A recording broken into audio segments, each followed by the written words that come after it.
तमाम सफल लोगों में अक्सर कौन सी एक विशेषता होती है? वे दूसरों के साथ व्यवहार करने की कला में माहिर होते हैं। यह पुस्तक आपको बताएगी कि आप कैसे अपने लक्ष्य हासिल कर सकते हैं, लोगों के अहम को संभालना सीख सकते हैं, बातचीत में निपुण बन सकते हैं, लोगों को उनके बारे में अच्छा महसूस करवा सकते हैं और भी बहुत कुछ।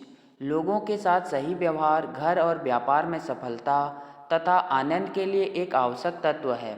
लोक व्यवहार की कला आपको ऐसे उपाय बताती है जिनके द्वारा आप लोगों के व्यवहार के कौशल को ऐसे स्तर पर ले जा सकेंगे जिसे आप कभी नामुमकिन मानते थे। मानव संबंधों के बारे में सृजनात्मक तरीके से सोचना। अध्याय 1। हम सभी जिंदगी में दो चीज़ें चाहते हैं, सफलता और खुशी।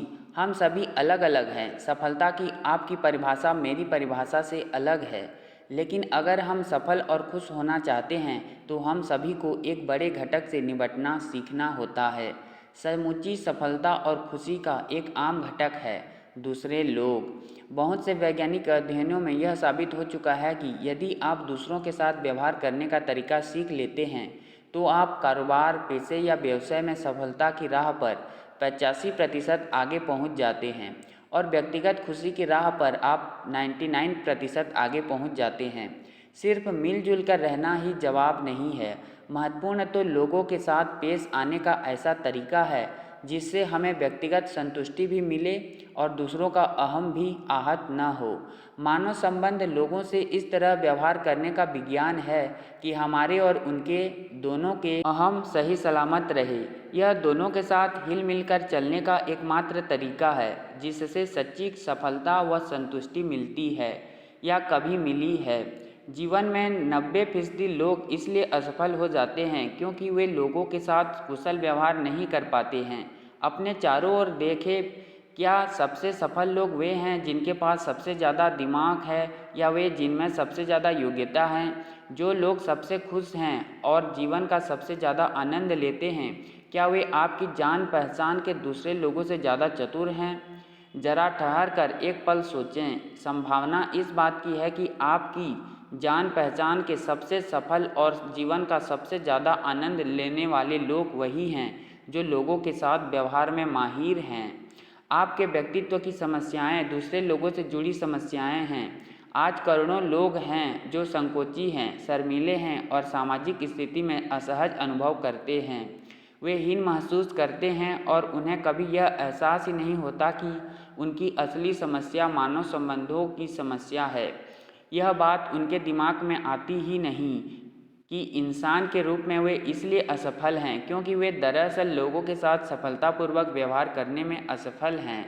लगभग इतने ही लोग होते हैं जो संकोची, शर्मीले लोगों से बहुत विपरीत दिखते हैं। कम से कम ऊपर से वे आत्मविश्वासी नज़र आते हैं। वे रोबीले होते हैं और हर सामाजिक स्थिति में सब लोगों पर हावी रहने की कोशिश करते हैं, चाहे यह घर हो, ऑफिस हो या क्लब हो।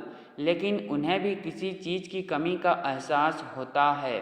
वे हैरान होते हैं कि उनके कर्मचारी या उनके परिवार वाले उनकी कदर क्यों नहीं करते। वे हैरान होते हैं कि लोग स्वेच्छा से सहयोग क्यों नहीं करते। उन्हें सही ढंग से कार्य करने के लिए लगातार विवश क्यों करना पड़ता है।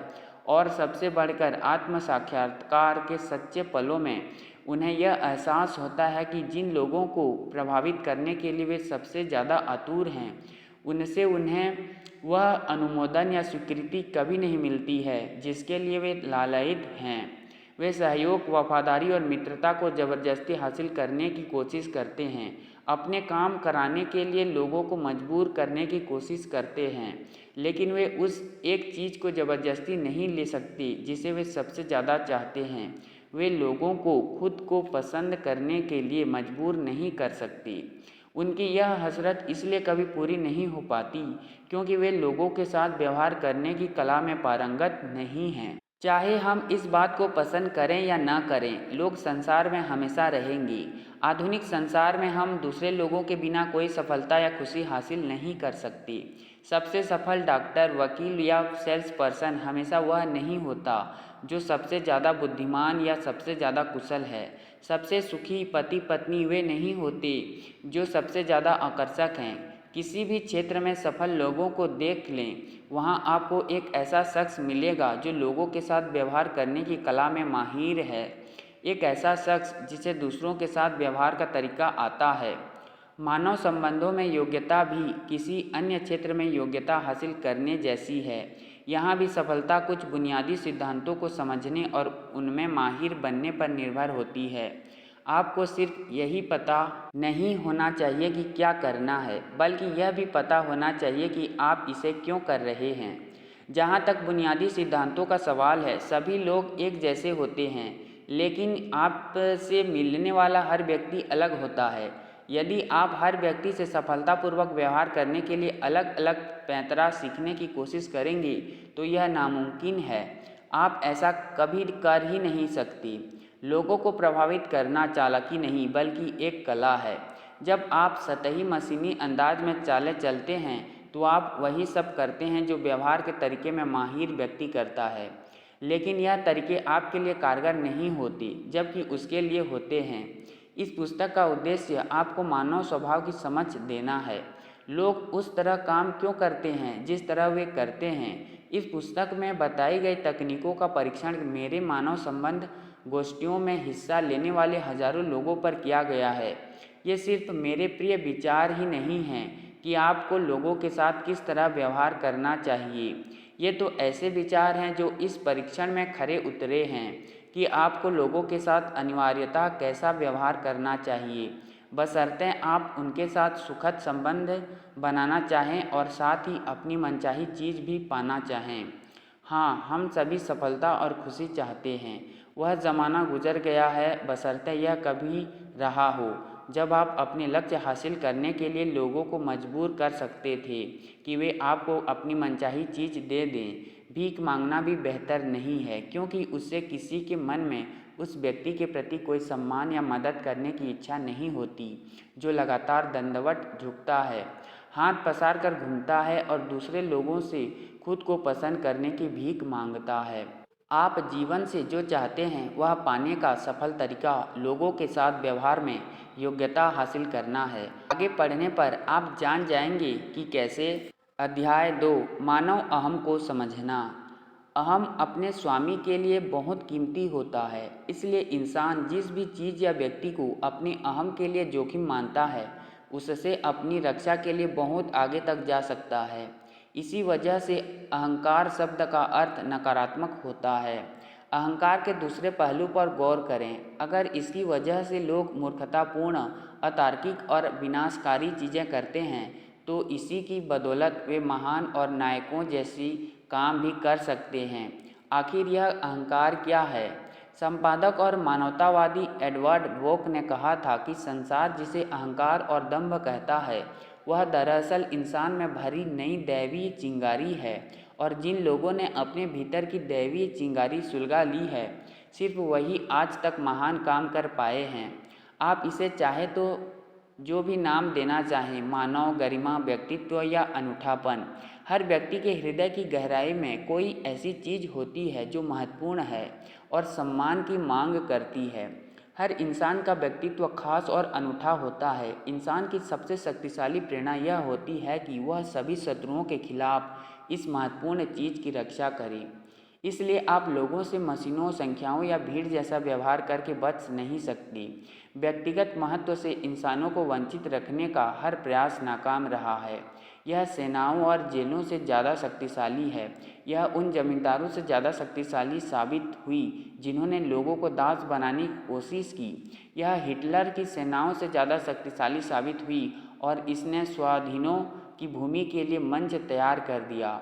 किसी भी देश के लिए स्वाधीनता की घोषणा दरअसल व्यक्तिगत स्वतंत्रता की घोषणा है। यह गौर करना भी महत्वपूर्ण है कि अमेरिकी स्वतंत्रता की घोषणा इंसान के सच्चे महत्व को ईश्वर का उपहार मानती है।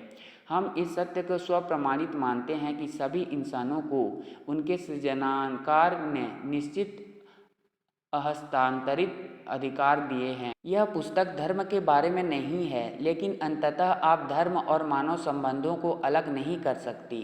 जब आप यह विश्वास नहीं करते हैं कि एक सृजनकार है जिसने हमें आंतरिक मूल्यों के साथ हस्तांतरित अधिकार दिए हैं, तब आप लोगों में विश्वास नहीं कर सकते।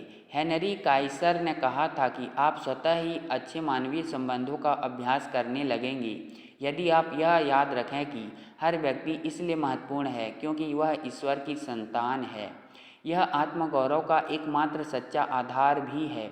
जिस व्यक्ति को यह विश्वास हो जाता है कि वह अपने अच्छे गुणों या कार्यों के कारण नहीं बल्कि ईश्वर की कृपा की बदौलत खास है, जिसने उसे आंतरिक मूल्य दिए हैं, उसमें स्वस्थ आत्मगौरव होता है। जिस व्यक्ति को इस बात का एहसास नहीं होता, वह पैसे कमाकर, शक्ति या शोहरत हासिल करके या दूसरे तरीके से महत्व हासिल करने की कोशिश करता है। ऐसे व्यक्ति न सिर्फ नकारात्मक अर्थ में अहंकारी होते हैं, बल्कि आत्मगौरव पाने की उनकी निरंतर भूख संसार में ज़्यादातर मुश्किलों का कारण बन जाती है।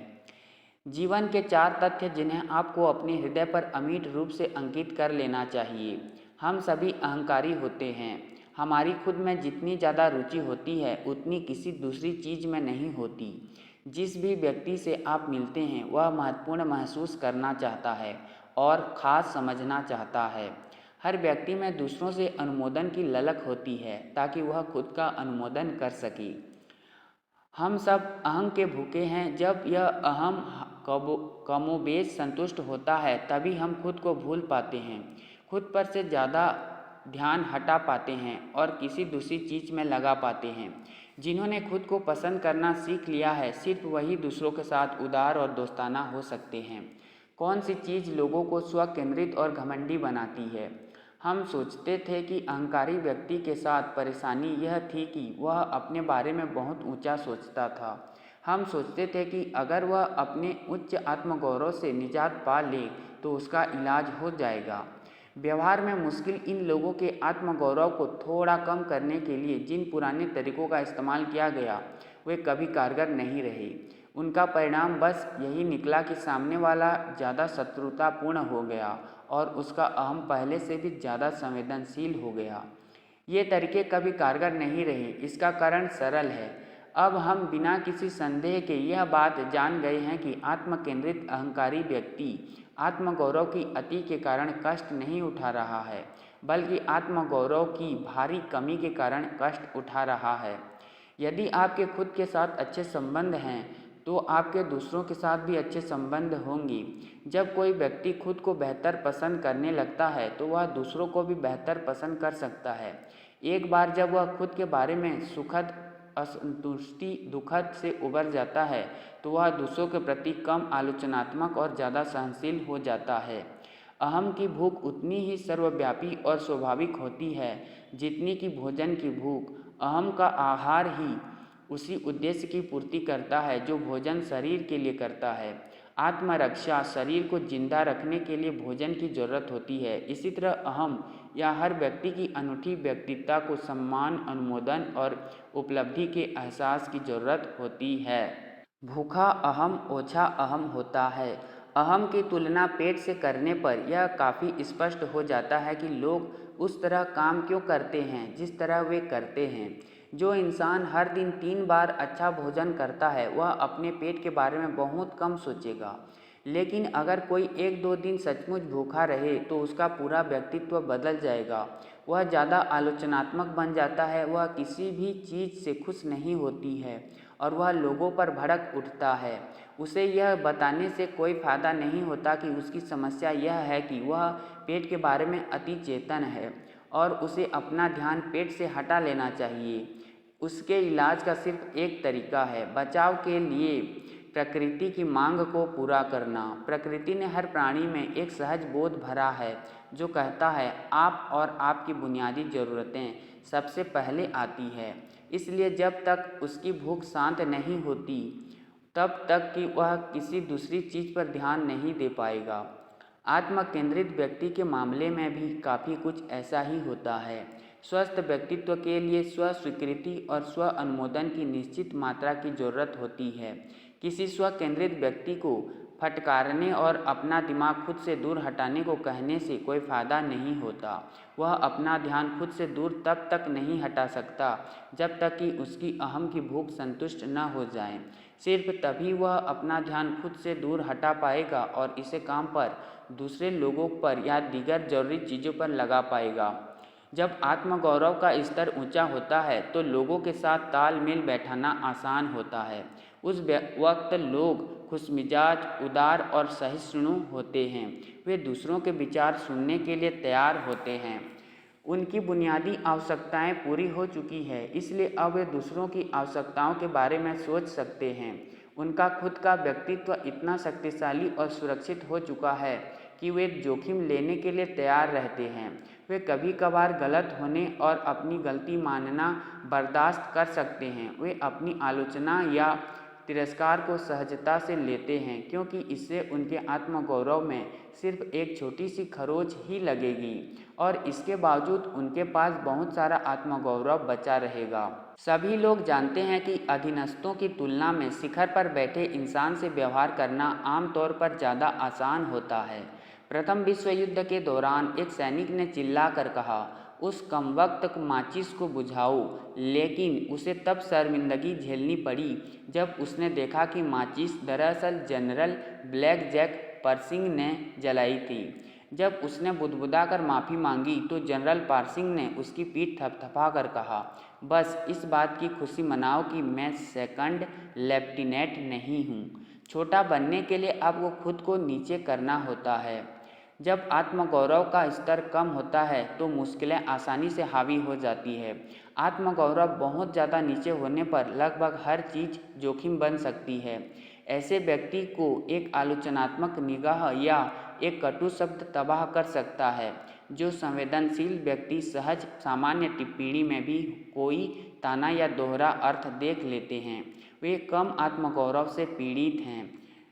बड़बोले, दिखावटी और दबंग इंसान के साथ भी यही समस्या है। दूसरों में आत्मगौरव की कमी से उत्पन्न मुश्किलों से निपटना, उन्हें खुद को बेहतर पसंद करने में उनकी मदद करें।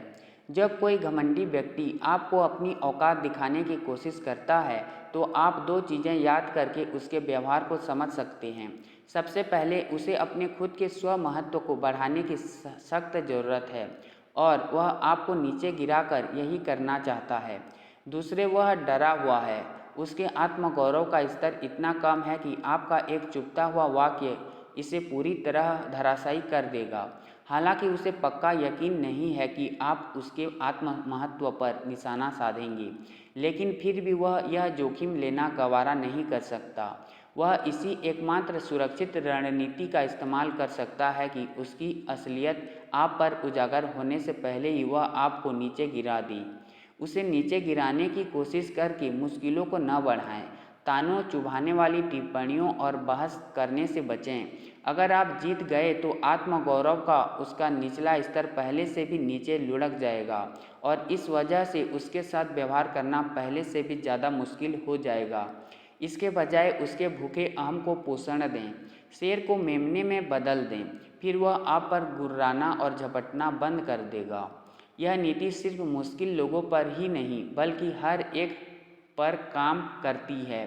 हर इंसान ज़्यादा रुचिकर, ज़्यादा समझदारी भरा और ज़्यादा सहयोगी बन जाता है जब आप उसके अहम को पोषण देते हैं।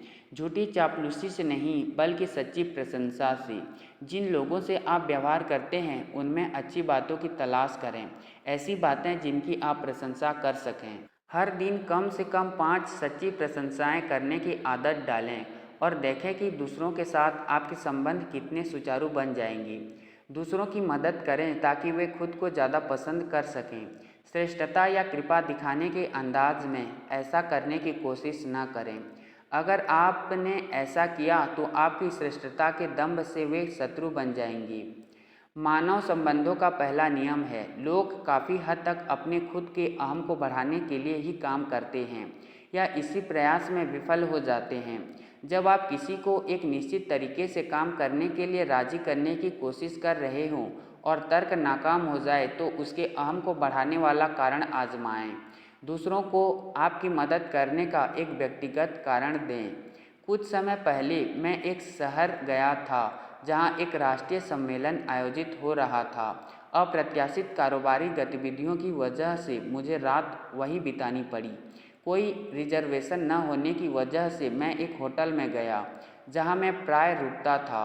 रिसेप्शन पर कमरा लेने की कोशिश करने वालों की भीड़ लगी थी। तभी मुझे एक परिचित क्लर्क दिखाई दिया। उसने माफ़ी मांगते हुए कहा, देखिए लेस, आपको हमें पहले ही बता देना चाहिए था कि आप आ रहे हैं।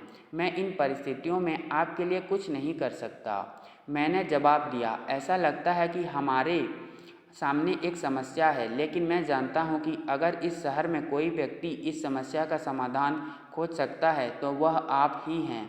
अगर आप मुझे कमरा नहीं दिला सकते तो बेहतर होगा कि मैं हार मान लूँ और जाकर पार्क में सो जाऊँ। उसने कहा, देखिए आधा घंटे बाद आकर मिलें, मैं देखता हूँ कि क्या कोई इंतज़ाम हो सकता है। इस दौरान उसे अनौपचारिक सम्मेलनों में इस्तेमाल होने वाले एक छोटे लिविंग रूम की याद आ गई, जिसे एक अतिरिक्त पलंग डालकर बेडरूम बनाया जा सकता था। मुझे कमरा मिल गया और उसे उपलब्धि का एहसास मिल गया। उसने हम दोनों के सामने यह साबित कर कि अपनी अहम को बढ़ा लिया, अगर कोई यह काम कर सकता है तो मैं भी कर सकता हूँ। खुद को ज़्यादा पसंद करने में लोगों की मदद करें, आत्मगौरव की उनकी भूख को संतुष्ट करें। अध्याय 3, दूसरों को महत्वपूर्ण महसूस कराने का महत्व। हर इंसान मानव संबंधों में मिलियनर होता है। बहुत दुखद बात यह है कि हम में से ज़्यादातर लोग अपनी इस दौलत को सेंध कर रखते हैं, इसे कंजूसी से खर्च करते हैं और हमें इस बात का एहसास तक नहीं होता कि हमारे पास इतनी भारी दौलत है। दूसरों की व्यक्तिगत महत्व की भावनाओं को बढ़ाना आपकी शक्ति में है। वे खुद को बेहतर पसंद करें, यह सुनिश्चित करना भी आपकी शक्ति में है। वे प्रशंसा और स्वीकृति महसूस करें, यह सुनिश्चित करना भी आपकी शक्ति में है। लोगों के साथ अपने संबंधों को बेहतर बनाने का सबसे बेहतर तरीका आपके पास मौजूद इस दौलत को बांटना है। इसमें आपका कुछ भी खर्च नहीं होता और आपको यह डर भी नहीं होता कि यह कभी खत्म हो जाएगी। इसमें अदला बदली करने या सौदेबाजी करने की कोशिश न करें। आप जो चाहते हैं लोगों से वह पाने के लिए इसका इस्तेमाल रिश्वत की तरह न करें। इसे अंधाधुंध अंदाज में न दें। आपको दूसरों से अपनी मनचाही चीज़ मिलेगी या नहीं, यह चिंता करने की कोई ज़रूरत नहीं है। मुहावरे की भाषा में जब आप पानी में रोटी डालते हैं तो यह हमेशा कई गुना होकर आपकी ओर लौट आती है। यह मानने की गलती न करें कि सफल या मशहूर लोगों को महत्वपूर्ण होने के एहसास की कोई ज़रूरत नहीं होती। शिष्टाचार, विनम्रता और दस्तूर का आधार ही व्यक्तिगत महत्व की सर्वव्यापी भूख है। शिष्टाचार और विनम्रता सिर्फ वे तरीके हैं जिनसे हम सामने वाले के महत्व को जताते हैं। हम सभी को यह महसूस करने की ज़रूरत होती है कि हम महत्वपूर्ण हैं। हमें यह महसूस करने की ज़रूरत होती है कि सामने वाले हमारे महत्व को पहचानते और स्वीकार करते हैं। वास्तव में हमें इस बात की ज़रूरत होती है कि दूसरे लोग महत्वपूर्ण महसूस करने में हमारी मदद करें और हमारे व्यक्तिगत महत्व के एहसास की पुष्टि करें। अपने बारे में हमारी भावनाएं काफ़ी हद तक उन भावनाओं का प्रतिबिंब होती है जो दूसरे लोग हमारे बारे में व्यक्त करते हैं। कोई भी इंसान अपनी गरिमा और महत्व को कायम नहीं रख सकता अगर उससे मिलने वाला हर व्यक्ति उसके साथ महत्वहीन जैसा बर्ताव करता हो। इससे यह स्पष्ट हो जाता है कि छोटी छोटी महत्वहीन दिखने वाली बातों की मानव संबंधों में बहुत विकट परिणाम हो सकते हैं। क्या आपने कभी सुना है कि लोग तलाक मांगते समय कैसे कैसे कारण देते हैं? वह बड़े मज़े से हर एक को बताता था कि मैं पैसे के बारे में कितनी मूर्ख हूँ, या जब वह खाना बनाती थी तो बिल्ली को हमेशा मुझसे पहले खिलाती थी।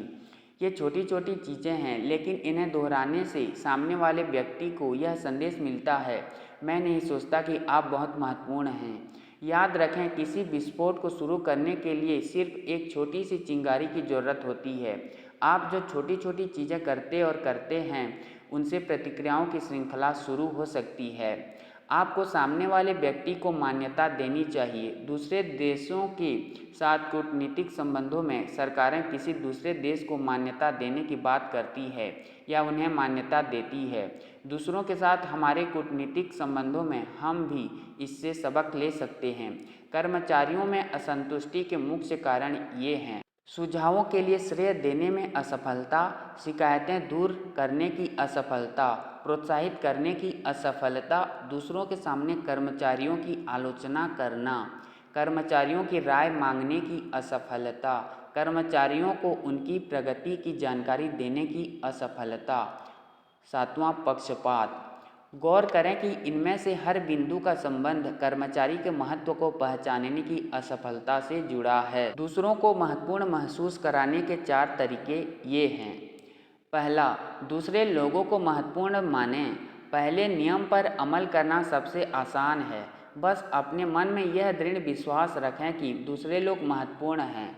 ऐसा करने पर सामने वालों को आपका नज़रिया पता चल जाएगा, भले ही आप कोशिश न कर रहे हो। यही नहीं, इससे चालबाजी की ज़रूरत खत्म हो जाती है और आपके मानव संबंध ईमानदारी की बुनियाद पर बनते हैं। यदि आप मन ही मन यह सोच रहे हो कि दूसरे लोग तुच्छ हैं, तो आप उन्हें अपनी उपस्थिति में महत्वपूर्ण महसूस नहीं करा सकते। जरा सोचें, इस पृथ्वी पर लोगों जितना महत्वपूर्ण या रोचक और कौन है? दूसरा, लोगों पर गौर करें। क्या आपने कभी इस बारे में सोचा है कि आप सिर्फ उन्हीं चीज़ों पर गौर करते हैं जो आपके लिए महत्वपूर्ण होती है? वास्तव में आप अपने आसपास की चीज़ों का सिर्फ एक छोटा सा हिस्सा ही देखते हैं। आप ध्यान देने के लिए सिर्फ उन्हीं चीज़ों को चुनते हैं जिन्हें आप महत्वपूर्ण मानते हैं। एक ही सड़क पर चलने वाले 5 लोग शायद 5 अलग अलग चीज़ों पर गौर करेंगे। इसका कारण यह है कि उनकी अलग अलग चीज़ों में रुचि होती है। इसलिए जब कोई हम पर गौर करता है तो यह हमारी बहुत बड़ी प्रशंसा है। इस तरह वह कह रहा है कि वह हमारे महत्व को पहचानता है। वह हमारे मनोबल को एक बड़ा प्रोत्साहन दे रहा है।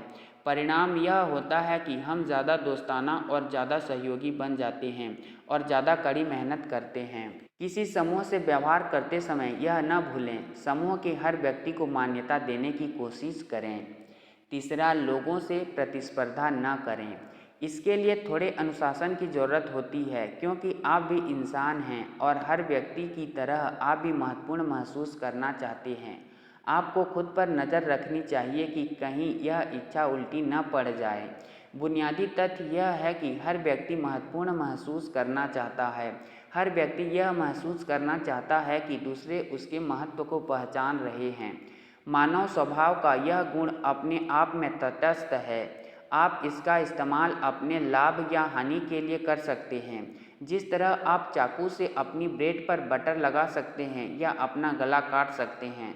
दूसरों के साथ व्यवहार में यह प्रलोभन हमेशा मौजूद रहता है कि हम खुद को महिमामंडित करके उन्हें प्रभावित कर दें। चेतना या अवचेतन रूप से हम एक अच्छी छाप छोड़ना चाहते हैं। जब कोई हमें उसके लिए किसी बड़े काम के बारे में बताता है तो हम तुरंत ही उससे भी ज़्यादा बड़े काम के बारे में सोचने लगते हैं जो हमने किया है। यदि कोई हमें एक अच्छी कहानी बताता है तो तुरंत ही हम एक ऐसी कहानी की तलाश करने लगते हैं जो उससे भी अच्छी हो। अक्सर हम अपने खुद के महत्व से दूसरों को प्रभावित करने के लिए इतने आतुर रहते हैं कि खुद को ज़्यादा बड़ा दिखाने के लिए हम उसे छोटा महसूस करा सकते हैं। एक सरल नियम बताता जा रहा है जो इस बाधा से उबरने में आपकी मदद करेगा। यदि आप दूसरों पर अच्छी छाप छोड़ना चाहते हैं तो सबसे प्रभावी तरीका उन्हें यह जता देना है कि आप उनसे प्रभावित हैं। उन्हें जता दें कि आप उनसे प्रभावित हैं। इससे वे आपको अपनी जान पहचान के सबसे चतुर और सबसे आकर्षक व्यक्तियों में से एक मानेंगे। उनके साथ प्रतिस्पर्धा करेंगे तो उनके मन में यह पक्का विश्वास होगा कि आप मूर्ख हैं और कुछ भी नहीं समझते हैं। चौथा, जानें कि दूसरों को कब सही करना है। जब हम दूसरों को सही करते हैं या उनका विरोध करते हैं तो आमतौर पर यह किसी असली समस्या को सुलझाने के उद्देश्य से नहीं किया जाता है। यह अमूमन उनके बजाय अपने महत्व की भावना को बढ़ाने के लिए किया जाता है। खुद से पूछें, वे सही हैं या गलत? क्या इससे कोई सच्चा फर्क पड़ता है? सभी छोटे छोटे युद्ध जीतने की कोशिश न करें। यदि सामने वाले के अहम के सिवाय कोई चीज़ शामिल नहीं है तो जहमत क्यों उठाना। आप तो नकारात्मक छाप छोड़ेंगे, वह आपके अहम की छोटी सी विजय से कहीं भारी पड़ेगी। अध्याय 4, दूसरों के कार्यों और नज़रियों को नियंत्रित करना। आपने सम्मोहनकर्ता स्वेगली के बारे में सुना होगा, जो किसी रहस्यमयी शक्ति से लोगों के कार्यों और व्यवहार को नियंत्रित करते थे। आपको यह जानकर हैरानी हो सकती है कि हम में से प्रत्येक छोटा मोटा स्वेगली होता है। हम सम्मोहन में तो माहिर नहीं होते, लेकिन इसके बावजूद हम दूसरों पर नियंत्रण करते हैं। एकमात्र समस्या यह है कि हमें यह पता नहीं होता है कि हम इस शक्ति का इस्तेमाल कर रहे हैं, और हमें यह भी पता नहीं होता है कि अमूमन हम अपने पक्ष के बजाय इसका इस्तेमाल अपने विपक्ष में करते हैं। हम में से प्रत्येक जिसके भी संपर्क में आता है उसके कार्यों और नज़रियों को प्रभावित या नियंत्रित करने की कोशिश करता है। हमारे पास बस यह विकल्प होता है, हम इसका इस्तेमाल अच्छे के लिए करेंगे या बुरे के लिए, अपने लाभ के लिए या अपने नुकसान के लिए।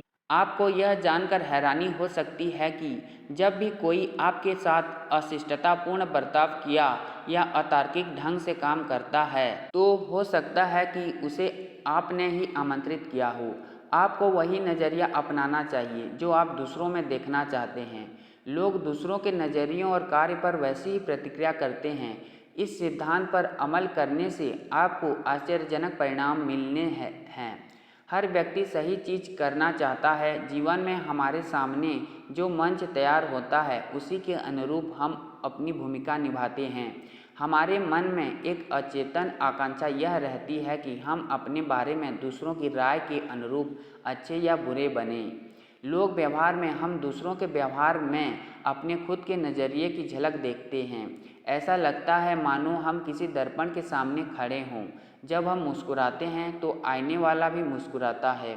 जब हम त्योरी चढ़ाते हैं तो वह भी त्योरी चढ़ा लेता है, और जब हम चिल्लाते हैं तो वह भी पलट कर चिल्लाता है। यह जानने के बाद आप दूसरों की भावनाओं को काफ़ी आश्चर्यजनक हद तक नियंत्रित कर सकते हैं। जब आप खुद को किसी विस्फोटक स्थिति में पाएं जो किसी भी पल हाथ से बाहर निकल सकती हो, तो अपनी आवाज़ नीची कर लें और इसे मृदु रखें। इससे दूसरों की अपनी आवाज़ नीची रखने के लिए मजबूर हो जाएंगे। अगर वे अपनी आवाज़ मृदु रखते हैं तो वे नाराज़ और भावनात्मक नहीं हो सकती। ध्यान रहें, अगर आप सामने वाले के गुस्सा होने के बाद इस तकनीक का इस्तेमाल करेंगे तो यह काम नहीं करेगी, लेकिन क्रोध के आने से पहले इस तकनीक का इस्तेमाल कारगर होता है। उत्साह संक्रामक होता है। उत्साह सर्दी से ज़्यादा संक्रामक होता है, और तटस्थता या उत्साही की कमी भी। आप किसी को कोई सम्मान तब तक नहीं बेच सकते जब तक कि आप उसके बारे में खुद उत्साहित न हो। विश्वास से विश्वास उत्पन्न होता है। जिस तरह आप अपने उत्साह से दूसरों को उत्साहित कर सकते हैं, ठीक उसी तरह आप विश्वासपूर्वक काम करके दूसरों का विश्वास जीत सकते हैं। दुखद सच्चाई यह है कि औसत योग्यता वाले कई लोग असाधारण गुणों वाले लोगों से आगे निकल जाते हैं, क्योंकि वे यह जानते हैं कि विश्वास के साथ काम कैसे किया जाता है। सभी महान लीडर यह बात जानते हैं। मिसाल के तौर पर, जब नेपोलियन के पहले निर्वासन के बाद उन्हें पकड़ने के लिए फ्रांसीसी सेना भेजी गई, तो वे बहादुरी से उसके सामने आए। उन्होंने परम विश्वास के साथ काम किया, मानो उन्हें यह उम्मीद थी कि सेना उसके आदेश मानेगी। नतीजा यह हुआ कि सेना ने उसके आदेश माने। जॉन डी रॉकफेलर ने भी इसी तकनीक का इस्तेमाल किया था। जब एक कर्ज देने वाले ने यह सुझाव दिया कि वह उधार वापस चाहता है, तो रॉकफेलर ने झटके से अपनी चेकबुक निकाली। उन्होंने पूछा, आप क्या ज़्यादा पसंद करेंगी, नकद या स्टैंडर्ड ऑयल के शेयर? वे इतने शांत और आत्मविश्वासी नजर आ रहे थे कि लगभग सभी कर्ज देने वालों ने शेयर का विकल्प चुना, और किसी को भी इस बात पर कभी अफसोस नहीं हुआ। यदि आप खुद में विश्वास करते हैं और इस तरह काम करते हैं मानो आपको खुद पर विश्वास है, तो दूसरे भी आप पर विश्वास करने लगेंगे। अपने व्यक्तित्व में थोड़ी चुंबकीयता भरें। आत्मविश्वास कई सूक्ष्म तरीकों से झलकता है। हो सकता है कि हमें कभी विश्लेषण न किया हो कि हमें किसी खास व्यक्ति पर विश्वास क्यों है, लेकिन अचेतन रूप से हम इन छोटे छोटे संकेतों के आधार पर दूसरों का मूल्यांकन करते हैं। पहला, अपनी चाल पर गौर करें। आपकी शारीरिक क्रियाएं आपके मानसिक नज़रिए को व्यक्त करती है। यदि आप किसी को झुके कंधे के साथ चलते देखते हैं, तो आप सोचते हैं कि उनका बोझ इतना भारी है कि उठ नहीं रहा है। वे हताशा और निराशा का भारी बोझ ढोते नजर आते हैं। यदि किसी की आत्मा पर कोई बोझ है तो वह हमेशा उसके शरीर को भी झुका देगा। अगर कोई सिर और आंखें नीची करके चलता है तो आप एक निराशावादी व्यक्ति को देख रहे हैं। भीरू व्यक्ति अनिश्चित झिझकते हुए कदमों से चलता है, मानो उसे खुलकर चलने में डर लगता हो। विश्वास से भरा इंसान साहस के साथ कदम उठाता है, उनका सीना तना होता है, उनकी आंखें सीधी और ऊपर एक लक्ष्य की ओर होती है जिस तक पहुंचने का उसे पूरा विश्वास होता है। दूसरा, आपका हाथ मिलाने का अंदाज सामने वाले को इस बारे में बहुत कुछ बता देता है कि आप अपने बारे में कैसा महसूस करते हैं। मरियल गीले कपड़े जैसे हाथ मिलाने वाले आदमी का आत्मविश्वास कम होता है। हड्डी चकनाचूर करने वाला आत्मगौरव के अभाव की भरपाई कर रहा है। दृढ़ हाथ मिलाना और बस थोड़ा सा दबाने से यह संदेश मिलता है, मेरी चीज़ों पर अच्छी पकड़ है। यह आत्मविश्वास दर्शाता है। तीसरा, अपनी आवाज़ के लहजे को संयत रखें। हम अपनी आवाज़ के जरिए खुद को जितना ज़्यादा व्यक्त करते हैं उतना किसी दूसरे तरीके से नहीं करती। आवाज़ संवाद का सबसे ज़्यादा विकसित माध्यम है। आपकी आवाज़ आपके विचारों को भी संप्रेषित नहीं करती, यह अपने बारे में आपकी भावनाओं को भी उजागर करती है। अपनी आवाज़ को सुनें, इसमें निराशा का पुट है या साहस का? क्या आपको रोने बिसुरने की आदत पड़ गई है? आप आत्मविश्वास के साथ बोलते हैं या बस बुदबुदाते हैं? चौथा, मुस्कान के जादुई स्विच का इस्तेमाल करें। सच्ची मुस्कान दूसरों में दोस्ताना भाव जगा देती है। सिर्फ चेहरे से ही न मुस्कुराएं, भीतर से मुस्कुराएं। हर व्यक्ति को एक अच्छी मुस्कान का वरदान मिला है, बस इसे बाहर निकालने की देर होती है। यदि आप अपनी मुस्कान का इस्तेमाल नहीं कर रहे हैं तो आप उस व्यक्ति की तरह हैं जिसके पास बैंक में 10 लाख तो है लेकिन चेक बुक नहीं है। लोगों से बेहतर प्रदर्शन कराने का एकमात्र तरीका विंस्टन चर्चिल की सलाह पर अमल करना है।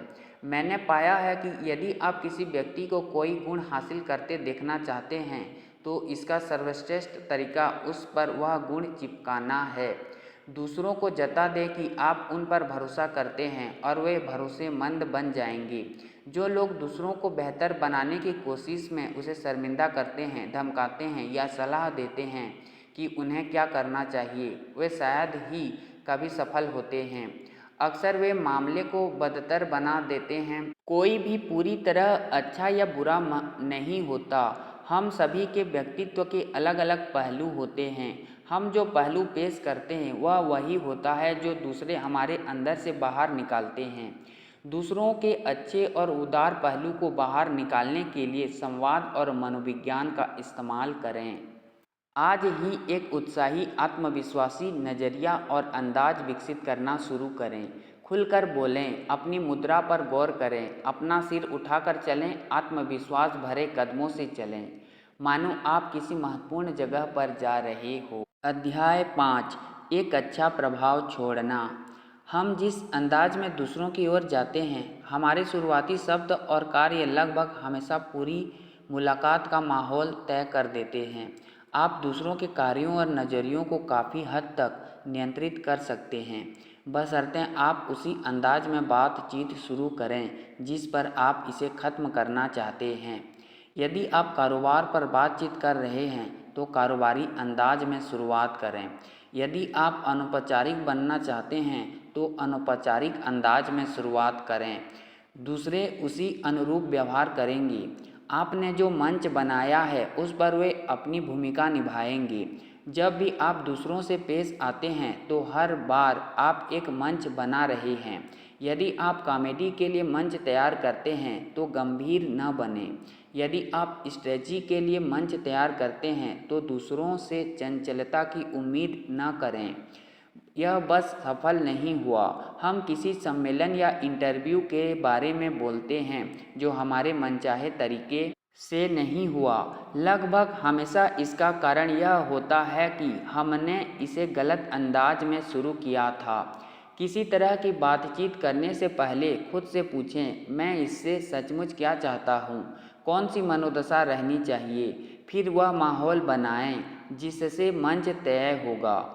हम यह याद रख कर दूसरों के कार्यों और नज़रियों को नियंत्रित कर सकते हैं कि हम जो पहली छाप छोड़ते हैं उसके स्थायी छाप होने की काफ़ी संभावना है। दूसरे लोगों के मन में आपकी कैसी छवि बनती है, इसके लिए आप किसी दूसरों से ज़्यादा जिम्मेदार होते हैं। कई लोग चिंता करते हैं कि दूसरे उनके बारे में क्या सोचेंगे। हमारे बारे में संसार की राय काफ़ी हद तक उस राय के आधार पर बनती है जो हमारी खुद के बारे में होती है। यदि आपको उस तरह स्वीकार नहीं किया जाता है जिस तरह आप चाहते हैं, तो शायद आपको खुद को दोष देना चाहिए। अगर आप इस तरह काम करते हैं मानो आप नाचीज हैं, तो संसार आपकी राय को मान लेगा। अगर आप इस तरह काम करते हैं मानो आप खास हैं, तो संसार के पास आपसे खास जैसा बर्ताव करने के अलावा दूसरा कोई विकल्प नहीं रहेगा। अन्याय न करें। हम सब खुद को जितना चतुर समझते हैं, अवचेतन रूप से हम सबसे ज़्यादा चतुर होते हैं। हो सकता है कि चेतन मन लोगों के ओढ़े हुए नकाबों का विश्लेषण करने और उनकी असलियत पहचानने में ज़्यादा चतुर न हो, लेकिन हमारा अवचेतन इस मामले में बहुत चतुर होता है। हमारा अचेतन मन हमें बता देता है कि अभिनय करने वाला व्यक्ति दरअसल हमारे बारे में अच्छी राय नहीं रखता है। बहुत सारे लोग खराब छाप छोड़ जाते हैं क्योंकि आपका मूल्यांकन सिर्फ इसी आधार पर नहीं होता है कि आप खुद को कितना महत्वपूर्ण मानते हैं। आपका मूल्यांकन इस बात पर भी होता है कि आप दूसरी चीज़ों को कितना महत्व देते हैं। आपकी नौकरी, आपकी राय और आपकी प्रतिस्पर्धा। एक बुद्धिमान व्यक्ति ने एक बार कहा था, मूल्यांकन न करें ताकि आपका भी मूल्यांकन न किया जाए। यह मानव संबंधों के लिए एक अच्छा सबक है। जब भी हम किसी चीज़ का मूल्यांकन करते हैं तो हर बार हम दूसरों को अपना मूल्यांकन करने का एक संकेत देते हैं। आप अपनी नौकरी या अपनी कंपनी को कितना महत्व देते हैं? जब कोई आपसे पूछता है कि आप कहाँ काम करते हैं, तो क्या आप क्षमा मांगने जैसा अंदाज में जवाब देते हैं, ओह मैं पीपल्स बैंक में काम करता हूँ, मानो आप इस बात पर शर्मिंदा हो, या फिर आप गर्व से कहते हैं, मैं देश के इस इलाके के सबसे अच्छे बैंक में काम करता हूँ।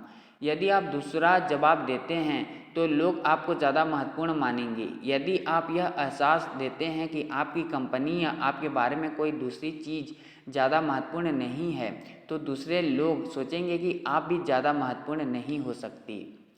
प्रतिस्पर्धा की आलोचना न करें। यदि आप अच्छी छाप छोड़ना चाहते हैं तो दूसरों या उनके प्रोडक्ट्स की आलोचना न करें। इसके बजाय अपने प्रोडक्ट्स को बढ़ावा दें। न सिर्फ लोग नकारात्मक चर्चा को नापसंद करते हैं, बल्कि आप एक नकारात्मक मंच भी तैयार कर रहे हैं। आप एक नकारात्मक मनोदशा बना रहे हैं और अगर आप बेच रहे हैं तो आपको संभावित ग्राहक या प्रोडक्ट से हाँ कहलाने में मुश्किल आएगी। सकारात्मक माहौल बनाकर दूसरों को हाँ की मनोदशा में ले आएं। एक अच्छा नियम यह है कि दूसरों से शुरुआती प्रश्नों पर हाँ कराएं। यह रंग कितना सुंदर है, या क्या यह कलाकारी आपको शानदार नहीं लगती? जब कोई आपके शुरुआती प्रश्नों पर कुछ बार हाँ कहता है तो उसके बाद आपके बड़े प्रश्न पर हाँ कहना उसके लिए ज़्यादा आसान हो जाता है। लेकिन हाँ के प्रश्न कई बार नकारात्मक हो सकते हैं। कितनी भीषण गर्मी है, संसार रसातल में पहुंच गया है ना?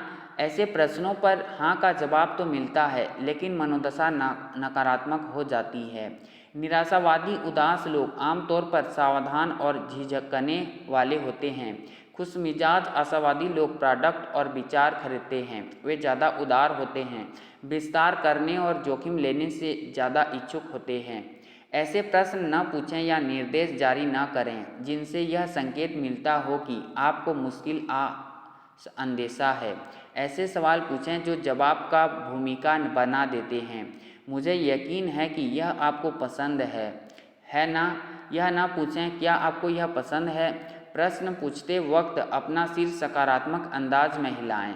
आपके कार्य सामने वाले की रायों और कार्यों को निश्चित रूप से प्रभावित करते हैं। शांति से मान लें कि दूसरे आपका मनचाहा काम कर देंगे। शुरू करते समय पूरे मामले के मुख्य बिंदु की थाह लें। प्रभावित करने की बहुत कड़ी कोशिश न करें। दूसरों को यह जता दें कि वे अच्छा प्रभाव छोड़ रहे हैं। अध्याय 6, आकर्षक व्यक्तित्व विकसित करना। आकर्षक व्यक्तित्व का रहस्य क्या है? हम सभी ऐसे लोगों को जानते हैं जो नैसर्गिक रूप से मित्रों और ग्राहकों को आकर्षित कर लेते हैं। ये लोग इंसान की 3 बुनियादी भूखों को संतुष्ट करने का तरीका जानते हैं। स्वीकृति, लोग जैसे हैं उन्हें वैसे ही स्वीकार करना अनिवार्य है। उन्हें अपने असल स्वरूप में रहने दें। इस बात पर जोर न दें कि जब तक कोई व्यक्ति आदर्श नहीं होगा या बदलेगा नहीं, तब तक आप उसे पसंद नहीं कर सकती। नैतिक हिरहज़बस्त न बनाएं और आपके अनुमोदन के लिए दूसरों से इसे पहनने की अपेक्षा न करें। जो व्यक्ति आलोचना करता है, दूसरों में दोष खोजता है, हमेशा यह देखता है कि लोग कहाँ पर कमतर हैं। जो हमेशा समाधान का सुझाव देता रहता है, वह लोकप्रियता के काफ़ी नीचे की पायदान पर रहता है। वह कभी उन लोगों की भगदड़ का शिकार नहीं बनेगा जो उसका करीबी मित्र बनने की आशा कर रहे हो। जो लोग दूसरों को उनके वर्तमान स्वरूप में ही स्वीकार कर पसंद करते हैं, उनके पास उनके व्यवहार को बदलकर बेहतर बनाने के मामले में सबसे ज़्यादा प्रभाव होता है। किसी के पास भी किसी दूसरे को सुधारने की शक्ति नहीं होती, लेकिन लोग जैसे हैं वैसे ही उन्हें पसंद करके आप उन्हें खुद को बदलने की शक्ति दे देते हैं। अनुमोदन, दूसरा, यह मंजूर करने से आगे तक जाता है जो तुलनात्मक रूप से थोड़ा नकारात्मक होता है। हम दूसरों को उनकी खामियों के बावजूद स्वीकार करते हैं और अपनी मित्रता देते हैं। अनुमोदन का अर्थ थोड़ा ज़्यादा सकारात्मक है, क्योंकि यह सिर्फ खामियों को सहन करने से परे जाता है और कोई ऐसी चीज़ खोजता है जिसे हम पसंद कर सकें। आप अनुमोदन के लिए दूसरों में कोई न कोई चीज़ हमेशा खोज सकते हैं। हो सकता है कि यह छोटी या महत्वहीन चीज़ हो, लेकिन दूसरों को जता दें कि आप उस चीज़ का अनुमोदन करते हैं। फिर आप जिन चीज़ों का सचमुच अनुमोदन करते हैं उनकी संख्या बढ़ जाएगी। जब दूसरे आपके अनुमोदन का स्वाद लेते हैं तो वे अपने व्यवहार को बदलने लगेंगे ताकि आप उनकी दूसरी चीज़ों का भी अनुमोदन करें। प्रशंसनीय चीज़ों को खोजें, प्रशंसा करें और लोगों को दमकते हुए देखें। प्रशंसा, तीसरा, प्रशंसा शब्द का अर्थ है महत्व बढ़ाना। ठहर कर सोचें कि दूसरे आपके लिए कितने महत्वपूर्ण हैं। आपकी पत्नी, पति, बच्चे, बॉस, कर्मचारी, ग्राहक। अपने मन में उनके महत्व पर जोर दें। फिर दूसरों को यह बताने के तरीके खोजें कि आप उन्हें कितना महत्व देते हैं। यहाँ कुछ तरीके दिए जा रहे हैं जिनसे आप अपनी प्रशंसा का इजहार कर सकते हैं। पहला, लोगों से इंतज़ार न कराएं। दूसरा, यदि कोई ऐसा व्यक्ति है जिससे आप तुरंत नहीं मिल सकते तो उसकी उपस्थिति को मान्यता दें। उसे बता दें कि आप उससे यथासंभव शीघ्रता से मिलेंगे। तीसरा, लोगों को धन्यवाद दें। चौथा, लोगों के साथ खास बर्ताव करें। आखिरी बिंदु अतिरिक्त टिप्पणी के लायक है। सामान्य बर्ताव अहम को जितना पिचकाता है उतना कुछ नहीं पिचकाता। हम सभी अपने अनूठे महत्व के लिए मान्यता पाना चाहते हैं। इस मामले में फूलों से सबक लें। चूँकि उन्हें पराग छिड़कने के लिए मधुमक्खियों की ज़रूरत होती है, इसलिए वे मधुमक्खियों को आकर्षित करने और पोषण देने के लिए शहद की कुछ बूंदें बाहर रख देते हैं। आकर्षक व्यक्तित्व वाला व्यक्ति लोगों की इस बुनियादी भूख को शांत करता है। लोगों को आकर्षित करने के लिए इस त्रिकोणीय फार्मूले का इस्तेमाल शुरू कर दें। अध्याय 7, प्रभावी ढंग से संवाद करना सीखें। सफल लोगों में एक चीज़ आम होती है, वे शब्दों का इस्तेमाल करने में बहुत निपुण होते हैं। आमदनी और शाब्दिक योग्यता इतनी करीबी तौर पर जुड़ी होती है कि अगर आप अपनी शब्द शक्ति बढ़ा लेते हैं तो आप यह विश्वास कर सकते हैं कि आपकी आमदनी भी बढ़ जाएगी। खुशी भी काफ़ी हद तक अपने विचारों, इच्छाओं, आशाओं या निराशाओं को व्यक्त करने की योग्यता पर निर्भर करती है। कई लोग इसलिए दुखी रहते हैं क्योंकि वे खुद को व्यक्त नहीं कर पाते हैं और अपने विचारों और भावनाओं को अपने भीतर 7 तालों में बंद रखते हैं। कई लोग इसलिए अक्षम महसूस करते हैं क्योंकि वे यह नहीं जानते हैं कि कोई बातचीत कैसे शुरू की जाए, खास तौर पर किसी अजनबी के साथ। उनके पास रोचक विचारों का खजाना होता है, उन्हें तो बस यह पता नहीं होता है कि इस खजाने का ताला कैसे खोला जाए। विलियम जेम्स ने समस्या की जड़ को पहचान लिया था और बताया था कि अच्छे वार्ताकार बनने में इतने सारे लोगों की मुश्किल क्यों आती है। उन्हें बहुत सतही, बहुत स्पष्ट या झूठी बात कहने का डर होता है, या किसी न किसी तरह से ऐसी बात कहने का जो स्थिति के लिहाज से उपयुक्त या पर्याप्त न हो। आदर्श बनने की कोशिश छोड़ दें। कोई भी हर समय मंत्रमुग्ध नहीं कर सकता। छुटपुट चर्चा का गुणयुक्त होना जरूरी नहीं है। हर व्यक्ति घिसी पीटी बातें करता है। हर कोई ऐसी छुटपुट चर्चा में संलग्न होता है जिसमें कोई भी चतुराई भरी या महत्वपूर्ण चीज नहीं कही जाती है। बातचीत के पहिए घुमाने के लिए छुटपुट चर्चा जरूरी होती है। अगर आपको इस बात का एहसास हो जाए और आप बोझिल होने से न घबराएं, तो आप किसी अजनबी के साथ अच्छी चर्चा शुरू कर सकते हैं। आपको यह पाकर हैरानी हो सकती है कि आप चतुराई भरी और रोचक बातें कह रहे हैं, क्योंकि आप ऐसा कहने की कोशिश नहीं कर रहे हैं। अपने विषय के लिए भूमिका। किसी बातचीत को शुरू में गरमाने की ज़रूरत होती है। यह अपेक्षा न करें कि आप पहले ही पल से अति प्रभावशाली बातचीत शुरू कर देंगे। छूट-फूट चर्चा न सिर्फ बातचीत शुरू कर सकती है, बल्कि इसका इस्तेमाल दूसरों को तैयार करने के लिए भी किया जा सकता है। लोगों से उनके बारे में बात कराएं। अगली बार जब आपका किसी से परिचय कराया जाए और आप कहने के लिए कोई बात न सोच पाएं, तो इस तरह के प्रश्नों से सामने वाले को तैयार करने की कोशिश करें। आप कहाँ से हैं? आप हमारे मौसम के बारे में क्या सोचते हैं? क्या आपका परिवार है? आप किस तरह के व्यवसाय में हैं? इन प्रश्नों की बदौलत दूसरे खुद के बारे में बात करने लगते हैं, इसलिए ये अचूक शुरुआती प्रश्न हैं। वे गतिरोध को तोड़ देते हैं और वे दिखा देते हैं कि आप उनमें रुचि ले रहे हैं। आपको साची रुचि का विषय खोजने की कोई ज़रूरत नहीं है। आप तो उस एक विषय पर उनसे बात कराते हैं जिसके वे विशेष हैं, वे खुद। वार्तालाप में निपुण बनने की कला में यह ज़्यादा महत्वपूर्ण नहीं है कि बोलने के लिए बहुत सारी चतुराई भरी बातें सोची जाए या ऐसे वीरतापूर्ण अनुभव हो जिनका आप बखान कर सकें। इनमें तो दूसरों के साथ खुलना और उनसे बातचीत करना ज़्यादा महत्वपूर्ण होता है। यदि आप दूसरों को बोलने के लिए प्रेरित कर सकते हैं, तो आप अच्छे वार्ताकार होने की प्रतिष्ठा हासिल कर लेंगे। यदि आप दूसरों से उनके बारे में बात कराते रहें, तो वे आपके और आपके विचारों के प्रति जितना ज़्यादा खुलेंगे, उतना किसी दूसरी चीज़ से नहीं खुलेंगे। दूसरों की रुचि जगाने के लिए प्रश्न पूछें। इस तरह के प्रश्न पूछकर बातचीत को सामने वाले की रुचियों की ओर मोड़ते रहें। क्यों, कहाँ, कैसे। यदि कोई कहता है, मेरे पास इंडियाना में 25 एकड़ की छोटी सी जगह है, तो कूद कर यह न बोलें, देखो मेरे पास टेक्सास में 500 एकड़ ज़मीन है। इसके बजाय यह पूछें, इंडियाना में कहाँ पर, यह आपके पास कितने समय से है। इस तरह के प्रश्नों से सामने वाले को लगने लगेगा कि आप उन सबसे रोचक लोगों में से एक हैं जिनसे वह आज तक मिला है। मानव संबंधों में एक घातक पाप होता है जिससे आपको बचना चाहिए। इंसान दिल से स्वार्थी होता है। उसकी पहली, आखिरी और हमेशा रुचि खुद में होती है। दिखाएं कि आप दूसरों में रुचि रखते हैं, इसके बाद ही वह आप में रुचि लेगा। उस नाटककार की तरह न बने जो 2 घंटे से ज़्यादा समय तक खुद के बारे में बात करता रहा। इसके बाद वह अपने साथी की ओर मुड़कर बोला, अब मेरे बारे में बहुत बातें हो गई, आइए अब आपके बारे में बात करते हैं। आप मेरे नाटकों के बारे में क्या सोचते हैं? आप भी इस इंसान, और यह स्वाभाविक है कि आपके मन में भी खुद के बारे में बात करने का प्रलोभन होगा। आप दमकना चाहते हैं, आप दूसरों को प्रभावित करना चाहते हैं, लेकिन दूसरों के आकलन में आप कहीं ज़्यादा ऊंचे होंगे। अगर आप बातचीत का रुख अपने बजाय उनकी ओर मोड़ देंगे, तब दूसरों के मन में आपकी ज़्यादा ऊंची राय होगी।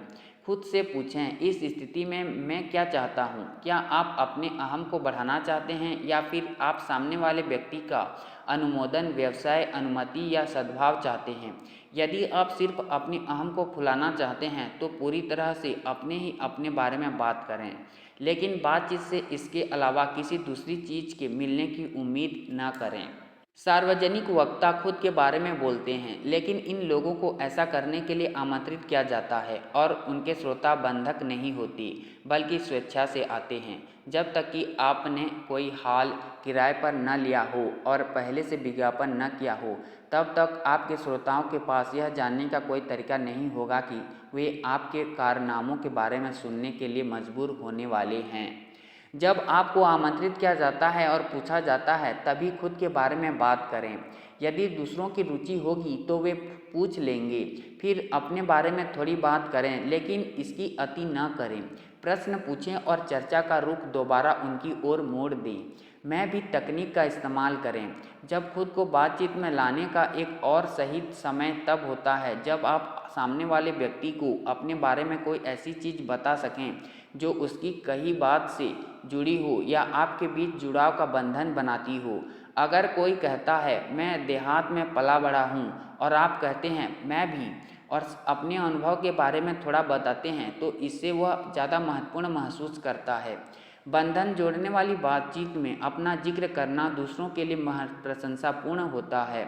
ऐसा करके आप कह रहे हैं मैं आपकी बात से सहमत हूँ, मैं भी इसे पसंद करता हूँ, मैं भी इसमें विश्वास करता हूँ।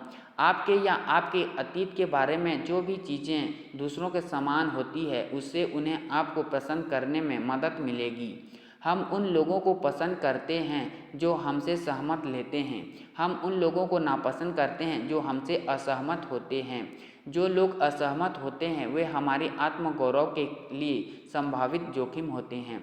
जब आप सहमत होते हैं तो आप खुद को पसंद करने में सामने वाले व्यक्ति की मदद करते हैं। भले ही कुछ बिंदुओं पर असहमत होना लाजमी हो, लेकिन हमेशा ऐसे बिंदु खोजें जिन पर आप सहमत हो सकें। अब आप सहमति का थोड़ा आधार बना लें, चाहे यह कितना भी छोटा हो, तो उन बिंदुओं पर एक साथ आना ज़्यादा आसान हो जाएगा जिन पर आप असहमत हैं। खुशनुमा बातचीत का इस्तेमाल करें। जो इंसान निराशावादी अंदाज में बात करने की आदत डाल लेता है, अपनी समस्याओं का लगातार रोना रोता रहता है, वह लोकप्रियता की कोई स्पर्धा नहीं जीत पाएगा। यदि आपके पास निजी समस्याएं हैं तो अपने पादरी, परामर्शदाता या विश्वसनीय पात्र मित्र के पास जाएं। अपनी मुश्किलों का सार्वजनिक इजहार न करें। अपनी बीमारियों और ऑपरेशनों के बारे में बातचीत न करते रहें। अपने कष्टों का वर्णन करने से आप हीरो नहीं बनती हैं, इससे आप सामने वाले को बोर कर देते हैं। बैठकर खुद को पत्र लिखें। यदि आपके सीने में कोई गुब्बार है जिसे आपको हल्का करने की ज़रूरत है, तो खुद को पत्र लिख लें। सटीकता से लिखें कि आप कैसा महसूस करते हैं। कोई भी चीज़ रोक कर न रखें। पूरे विस्तार से बताएं कि आपके साथ कितना गलत हुआ, जीवन कितना अन्यायपूर्ण है। फिर इस पत्र को पूरा करने के बाद उसे जला दें। इसने आपका गुब्बार हल्का करने का मकसद पूरा कर लिया है और आपको राहत मिलनी चाहिए। यह आपकी भावनाओं को बाहर निकाल देगा और लोगों को बताने की प्रबल आवश्यकता को कम कर देगा। हो सकता है आपको इसे दोहराने या 3 बार करने की ज़रूरत पड़ी, लेकिन उसके बाद आप पाएंगे कि आप इसके बारे में ज़्यादा बोलना तो क्या, सोचना भी नहीं चाहते। चिढ़ाने और ताने मारने के प्रलोभन से बचें। हम में से ज़्यादातर लोग दूसरों को मजाक में चिढ़ाते हैं क्योंकि हम सोचते हैं कि उन्हें यह पसंद आएगा। पति अपनी पत्नियों को और पत्नियां अपने पतियों को सार्वजनिक रूप से मजाक में चिढ़ाते हैं क्योंकि उनके मन में यह गलतफहमी होती है कि यह स्नेह दिखाने का आकर्षक तरीका है। हम इस आशा में ताने मारते हैं कि दूसरे हमारे चतुराई को पहचान लेंगे, हास्य को देख लेंगे और व्यक्तिगत बुरा नहीं मानेंगे। चिढ़ाने वाले मजाक और ताने दोनों का ही निशाना दूसरों के आत्मगौरव पर होता है। जो भी चीज़ आत्मगौरव के लिए जोखिम दिखती है वह खतरनाक होती है, भले इसे मजाक में किया जाए। यदि सामने वाला आपको पर्याप्त लंबे समय से जानता है, आपको पर्याप्त अच्छी तरह पसंद करता है और आप इसकी अति नहीं करते हैं, तो आप चिढ़ाने वाले मजाक के दुष्परिणामों से बच सकते हैं। लेकिन इसके खिलाफ संभावनाएं इतनी ज़्यादा है कि कोशिश न करना ही ज़्यादा सुरक्षित है। अपनी संवाद योग्यताओं को बेहतर बनाने के लिए इन विधियों का इस्तेमाल आज ही शुरू कर दें। अजनबियों पर अभ्यास करें, इसे हर दिन करते रहें जब तक कि इसकी आदत न पड़ जाए। अध्याय 8, सुनना। ओलिवर वेंडल होम्स ने लिखा था, सहानुभूति और समझ भरे अंदाज में दूसरों की बात सुनने की योग्यता व लोगों के साथ हिल मिल कर रहने और उनकी मित्रता हासिल करने के लिए शायद संसार का सबसे प्रभावी तरीका है। आप किसी से मिलते हैं और उससे विदा लेने के बाद आपको महसूस होता है कि चीज़ें आपकी इच्छा के अनुरूप नहीं हुई। आप पूछते हैं, मैं ऐसा क्या कह सकता था जिससे वह ज़्यादा दोस्ताना हो जाता, मेरे विचारों के प्रति ज़्यादा अनुकूल हो जाता। आश्चर्यजनक रूप से जवाब यह हो सकता है, कुछ नहीं। आपका प्रदर्शन खराब इसलिए नहीं रहा क्योंकि आपने कोई गलत बात कह दी या कोई सही बात नहीं कही। आपका प्रदर्शन तो इसलिए खराब रहा क्योंकि आपने सही तरीके से नहीं सुना। सुनने से आप चतुर बनते हैं। हम में से ज़्यादातर लोग चाहते हैं कि दूसरे हमें चतुर और बुद्धिमान मानें। लोगों को इस बात का विश्वास दिलाने का एक अचूक तरीका यह है कि हम उनकी बात सुनें और उन पर ध्यान दें। आप उनकी कही बातों को इतना महत्वपूर्ण मानते हैं कि गौर से सुन रहे हैं। इस बात से उन्हें यह विश्वास हो जाता है कि आप बहुत बुद्धिमान व्यक्ति हैं। अपने मित्रों और परिचितों के बारे में सोचें, बुद्धिमान और समझदार होने की प्रतिष्ठा किसकी है? क्या यह उस व्यक्ति की है जो हमेशा प्रश्न पूछने से पहले ही जवाब देने को तत्पर रहता है? क्या यह उस व्यक्ति की है जो दूसरों की बात पूरी होने से पहले ही अपनी टिप्पणी से बात काट देता है? या फिर उस व्यक्ति की है जो बहुत ज़्यादा सुनता है? अगर आप गौर से सुने तो लोग आपको बता देंगे कि वे क्या चाहते हैं। आप अंधेरे में लक्ष्य पर निशाना नहीं लगा सकते। कार निर्माता अपनी कार का डिजाइन बनाने से पहले जनता की नब्ज पर हाथ रख कर पता लगाते हैं कि लोग क्या चाहते हैं। आपको अपनी तरफ फेंकी गई गेंद पर उचित प्रतिक्रिया करनी होती है। आपको उचित प्रतिक्रियाएं लगातार देनी चाहिए। अच्छे मानवीय संबंध दो तरफा होते हैं, देना और लेना, क्रिया और प्रतिक्रिया। यदि आप यह नहीं जानते हैं कि दूसरे क्या चाहते हैं या वे किसी स्थिति के बारे में कैसा महसूस करते हैं या उनकी खास आवश्यकताएं क्या है, तो आपको उनके बारे में नवीनतम जानकारी नहीं है। अगर आपके पास नवीनतम या पूरी जानकारी नहीं है तो आप उन्हें प्रेरित भी नहीं कर सकते। बहुत ज़्यादा बोलने से आपके भेद खुल जाते हैं। कई बार दूसरों से व्यवहार में ऐसी स्थितियां आती है जहां यह महत्वपूर्ण हो जाता है कि हम अपने पते समय से पहले न दिखाएं और जहां हमें दूसरों की स्थिति को महसूस करने की ज़रूरत होती है। रणनीति यह होनी चाहिए कि हम पहले यह पता लगाएं कि दूसरे क्या जानते हैं। अपना हाथ दिखाने से पहले आपको यह मालूम होना चाहिए कि वे किस पर मान जानेंगे। जिस तरह हम दूसरों की बात सुनकर उनकी स्थिति का पता लगा सकते हैं, उसी तरह हमारे बहुत ज़्यादा बोलने से उन्हें भी हमारी स्थिति पता चल जाती है। सफल लोग अपना मुंह बंद रखते हैं और दूसरों को बोलने तथा लगातार बोलते रहने के लिए प्रोत्साहित करते हैं। यदि आप दूसरों से पर्याप्त बातचीत करा सकें तो वे अपनी असली भावनाओं या उद्देश्यों को नहीं छिपा सकते। वे कोशिश जरूर कर सकते हैं लेकिन वे हमेशा हार जाएंगे। इसलिए यदि आप दूसरों को यह पता नहीं चलने देना चाहते कि आपके दिमाग में सचमुच क्या है, तो अपना मुंह बंद रखें और सुनें। अगर आप पर्याप्त लंबे समय तक बोलते रहेंगे तो दूसरों को आपकी असलियत पता चल जाएगी। सुनने से संकोच भी दूर होता है। जब आप दूसरों की बात गौर से सुनते हैं, उनकी आवाज़ के लहजे और शब्दों के जोर पर पूरा ध्यान देते हैं, तो इससे आपका ध्यान खुद पर से हट जाता है। यदि आप दूसरों पर पूरा ध्यान देते हैं, वे क्या कह रहे हैं, वे क्या चाहते हैं, उन्हें किस चीज़ की ज़रूरत है, तो आप संकोची या आत्मचेतन नहीं रह सकते। आप अपने में सिमट कर नहीं रह सकते। जब आप सिमट कर रहते हैं तो आप दूसरों के साथ प्रभावी ढंग से नहीं निपट सकते। अगर आपका पूरा ध्यान खुद पर ही केंद्रित होता है तो आप अपने आसपास के संसार से नहीं निपट सकते। खुद के बारे में ऊंची राय रखना गलत नहीं है, लेकिन अपना पूरा ध्यान खुद पर ही केंद्रित रखना कारगर नहीं होता। बहुत ज़्यादा कोशिश न करें। विलियम जेम्स ने कहा था कि ज़्यादातर बातचीतें इसलिए बोझिल होती हैं क्योंकि लोग तनाव रहित नहीं रहती हैं और इस वजह से सचमुच सही बात कहने की संभावना को कम कर लेते हैं।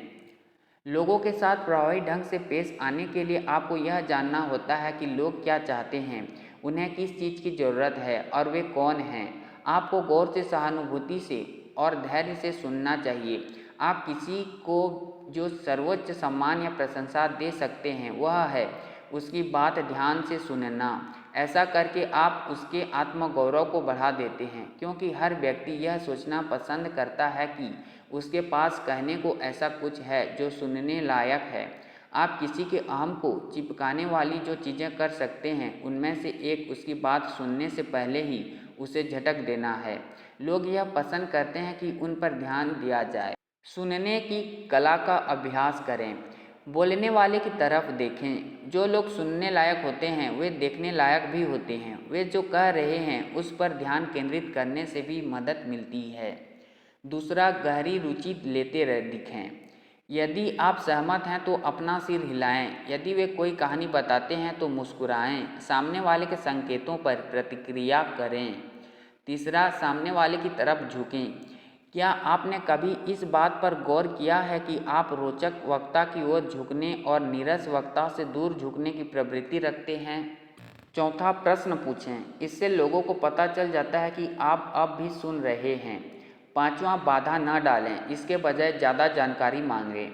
जब आप बिना कोई व्यवधान डालें उनकी बात पूरी सुनते हैं तो लोगों को यह अपनी बहुत बड़ी प्रशंसा लगती है, लेकिन उन्हें यह प्रशंसा बहुत सच्ची तब लगती है जब आप इस तरह से प्रश्न से ज़्यादा जानकारी मांगते हैं।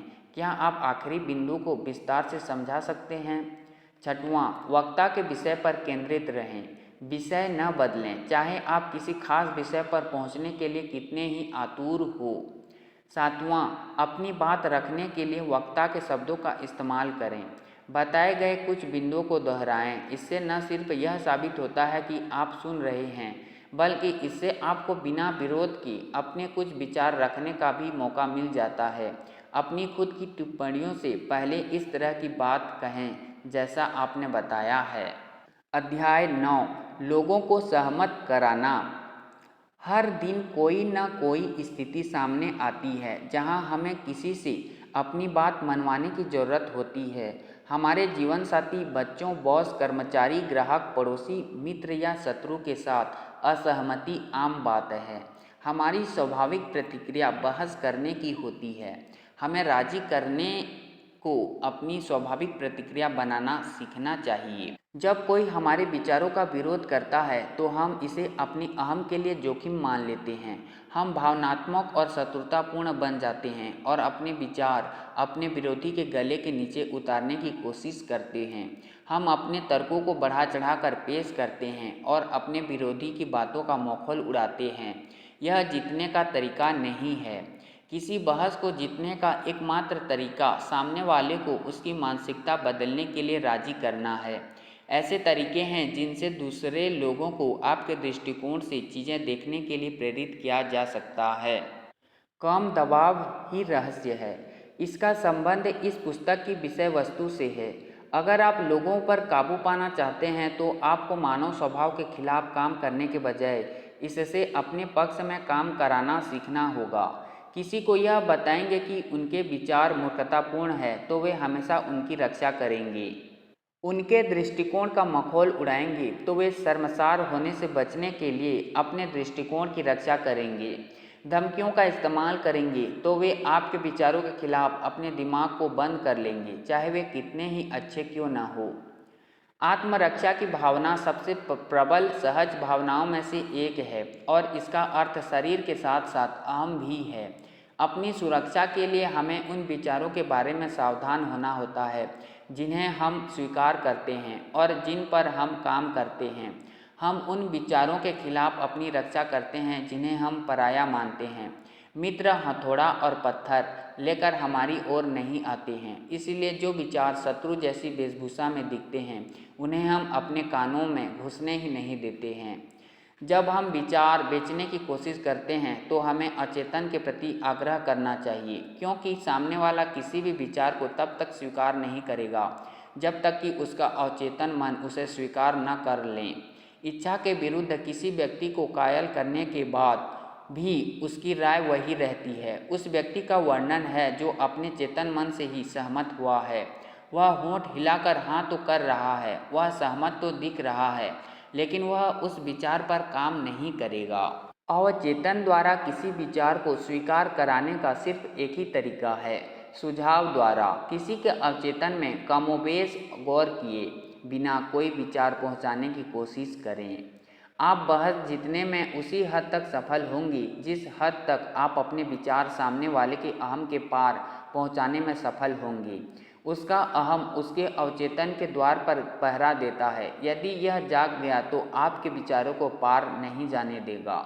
बहस जीतने के नियम: सामने वाले को उसका दृष्टिकोण बताने की अनुमति दें, बाधा न डालें। सुनने की याद रखें, जिस व्यक्ति को कुछ कहना होता है वह बोलने की मानसिकता में होता है। जब तक उसकी बात पूरी नहीं हो जाती तब तक वह आपके विचारों को सुनने की मानसिकता में नहीं होता है। यदि आप चाहते हैं कि वह आपके विचारों को सुने तो पहले उसके विचार सुनें। जब कोई आंदोलित हो तो उससे कहें कि वह अपने मुख्य बिंदुओं को दोहराएं। इससे बहुत मदद मिलती है। उसे गुबार निकालने की अनुमति देने से उसकी शत्रुता कम हो जाती है। दूसरा, जवाब देने से पहले ठहरें। यह उस बातचीत में भी इतनी अच्छी तरह काम करता है जहाँ कोई मतभेद या असहमति न हो। जब आपसे कोई प्रश्न पूछा जाए तो सामने वाले की तरफ देखें और जवाब देने से पहले थोड़ा ठहरें। इससे सामने वाले को लगता है कि आप उसकी कही बात को इतनी महत्वपूर्ण मानते हैं कि उसके बारे में सोचने के लिए ठहर गए हैं। बस थोड़े से विराम की ही ज़रूरत है। यदि आप बहुत ज़्यादा ठहरते हैं तो सामने वाले को यह आभास हो सकता है कि आप झिझक रहे हैं या कन्नी काट रहे हैं। यदि आपको असहमत होना हो तो हल्का सा विराम बहुत महत्वपूर्ण होता है। यदि आप तुरंत ही नहीं कह देते हैं तो इससे सामने वाला यह महसूस करता है कि आपकी इतनी रुचि नहीं है कि आप उसकी समस्याओं में समय लगाएं। तीसरा, 100% जीतने पर जोर न दें। जब हम किसी बहस में उलझ जाते हैं तो हम में से ज़्यादातर लोग यह साबित करने की कोशिश करते हैं कि हम पूरी तरह से सही हैं और बाकी लोग गलत हैं। राजी करने में निपुण लोग हमेशा थोड़ा झुक जाते हैं और सहमति का कोई बिंदु खोज लेते हैं। यदि सामने वाले के पक्ष में कोई बिंदु है तो उसे स्वीकार कर लें। यदि आप छोटे और महत्वहीन बिंदुओं पर उसकी बात मान लेते हैं तो इस बात की ज़्यादा संभावना है कि वह बड़े बिंदु पर आपकी बात मान लेगा। चौथा, अपनी बात संयत और सटीक अंदाज में रखें। जब हमारे विचारों का विरोध होता है तो हमें अतिशयोक्ति की प्रवृत्ति पर निगाह रखनी होती है। शांति से बताए तथ्य लोगों की मानसिकता बदलवाने में सबसे ज़्यादा कारगर होते हैं। दबाव के तरीके पहले पहल तो कारगर नज़र आ सकते हैं। आप सामने वाले को नीचे गिरा सकते हैं, उसे उसकी औकात दिखा सकते हैं, उसे ऐसे बिंदु पर ला सकते हैं जहां वह एक भी बात नहीं कह सकता। आपके श्रोता ताली बजाते हैं, आप बहस में जीत गए हैं या ऐसा लगता है, लेकिन सामने वाले व्यक्ति ने आपके दृष्टिकोण को स्वीकार नहीं किया है और वह आपके विचारों के अनुसार काम नहीं करेगा। पाँचवां, तीसरे पक्ष के जरिए बोलें। जो वकील मुकदमे जीतना चाहता है वह गवाह इकट्ठे करता है जो उन बिंदुओं की पुष्टि करते हैं जिन्हें वह जूरी के सामने रखना चाहता है। अगर वह स्वार्थ रहित होकर तीसरे पक्ष घटनाओं का वर्णन करता है तो तर्क ज़्यादा विश्वसनीय लगता है। सेल्स पीपल संतुष्ट ग्राहकों की गवाही का इस्तेमाल करते हैं। राजनीतिक पद के उम्मीदवार समर्थन का आग्रह करते हैं। तीसरे पक्षों के जरिए बोलना तब विशेष मूल्यांकन हो सकता है जब कोई मतभेद हो और आप चाहते हो कि दूसरे चीज़ों को आपके दृष्टिकोण से देखें। जब आप अपने खुद के लाभ के लिए कोई बात कहते हैं तो लोग स्वाभाविक रूप से आपके प्रति शंकालु होते हैं। इसके अलावा तीसरे पक्षों के कथनों से सामने वाले के अहम के जागने की आशंका भी कम रहती है। आंकड़े, रिकॉर्ड, इतिहास और कथन सभी का हवाला दिया जा सकता है। छठवां, सामने वाले को लाज बचाने की अनुमति दें। कई मौके होंगे जब दूसरे खुशी खुशी अपना दृष्टिकोण बदलने और आपके साथ सहमत होने के लिए तत्पर हो जाएगा। बस एक ही बाधा बीच में बचेगी, उन्होंने पहले ही एक निश्चित दृष्टिकोण सामने रख दिया है, एक मजबूत मोर्चा ले लिया है और वे शर्मिंदा हुए बिना अपने दृष्टिकोण को नहीं बदल सकती। अगर वे आपके साथ सहमत होंगे तो एक तरीके से उन्हें यह स्वीकार करना होगा कि वे गलत थे। राजी करने में माहिर लोग जानते हैं कि सामने वाले को उसके पिछले दृष्टिकोण से बाहर निकलने और लाज बचाने का दरवाज़ा कैसे खुला छोड़ना है। वरना वे अपने खुद के तर्क के कैदी बन सकते हैं। यदि आप किसी दूसरे को राजी कर सकते हैं तो न सिर्फ आपको उसे अपनी बात का विश्वास दिलाना होगा, बल्कि आपको यह भी पता होना चाहिए कि उसे उसके खुद के तर्क से कैसे बचाना है। पहला तरीका यह मान लेना है कि उसके पास सारे तथ्य नहीं थे। मैंने भी पहले पहल इसके बारे में ऐसा ही महसूस किया था, जब तक कि मुझे यह जानकारी नहीं मिली जिससे पूरी तस्वीर ही बदल गई। दूसरा तरीका ऐसा कोई तरीका सुझाना है जिससे वे गेंद को किसी दूसरे की तरफ उछाल सकें। अध्याय 10 प्रशंसा करना। प्रशंसा ऊर्जा को मुक्त करती है। कभी गौर किया है कि जब कोई किसी अच्छी तरह किए गए काम के लिए आपको धन्यवाद देता है या सच्ची प्रशंसा करता है तो आपका उत्साह कैसे बढ़ जाता है। प्रशंसा हमें नई ऊर्जा और नया जीवन देती है। आप प्रशंसा से जो उत्साह पाते हैं वह कोई भ्रम नहीं है, न ही आपकी कल्पना है। इससे वास्तविक शारीरिक ऊर्जा मुक्त होती है। हो सकता है इस बिंदु पर आप यह सोच रहे हो, प्रशंसा का लोगों के साथ हिल मिलकर चलने से क्या संबंध है। जवाब है सब कुछ। हम में से बहुत कम लोगों को यह एहसास होता है कि किसी के काम के लिए श्रेय देना, किसी अच्छी तरह किए गए काम के लिए मान्यता और प्रशंसा देना कितना महत्वपूर्ण होता है। हर जगह लोग प्रशंसा और कद्र के भूखे हैं। जब हम उन्हें वह दे देते हैं जिसकी उन्हें भूख है तो इस बात की ज़्यादा संभावना है कि वे हमें उदारता से हमारी मनचाही चीज़ दे देंगे। हर दिन एक छोटा चमत्कार करें। जब भी आप किसी दूसरे के उत्साह को बढ़ाते हैं या उन्हें ज़्यादा जीवन और ऊर्जा से ओतप्रोत करते हैं तो आप एक छोटा चमत्कार कर रहे हैं। यह सरल है। आपको तो बस इतना करना है कि हर दिन किसी को सच्ची प्रशंसा दें और गौर करें कि इससे वे सचमुच बेहतर प्रदर्शन करने में किस तरह सक्षम बनते हैं। जहाँ वाजिब हो वहाँ सच्ची प्रशंसा और श्रेय देने से न सिर्फ लोग बेहतर महसूस करते हैं बल्कि इससे उन्हें ज़्यादा उत्पादक तरीके से काम करने की अनुमति भी मिलती है। जब बोनस और मुनाफे में हिस्सेदारी योग्यता पर आधारित होती है, कंपनी के लिए महत्व को पहचानने का समाधान होती है तो उत्पादन बेहतर होता है। अच्छे कथनों पर उदार बने। प्रशंसा करने के लिए लोगों के किसी बड़ी या असाधारण चीज़ करने का इंतज़ार न करें। यदि कोई आप पर छोटा सा एहसान करता है तो अपनी कद्र दिखाएं और आपको धन्यवाद कहकर उन्हें श्रेय दें। उन चीज़ों की तलाश करें जिनके लिए आप लोगों को धन्यवाद दे सकते हैं। प्रशंसा भरे शब्द कहें। लोगों को यह बता दें कि आप कैसा महसूस करते हैं। यह मानकर न चलें कि लोग जानते हैं कि आप उनकी कद्र करते हैं। उन्हें बता दें। जब आप लोगों को बताते हैं कि आप उनके कार्यों की कद्र करते हैं तो इससे वे ज़्यादा और बेहतर करना चाहते हैं। आपको धन्यवाद कहने के नियम। पहला, धन्यवाद सच्चा होना चाहिए। इसे इस तरह कहें मानो आप दिल से धन्यवाद दे रहे हो।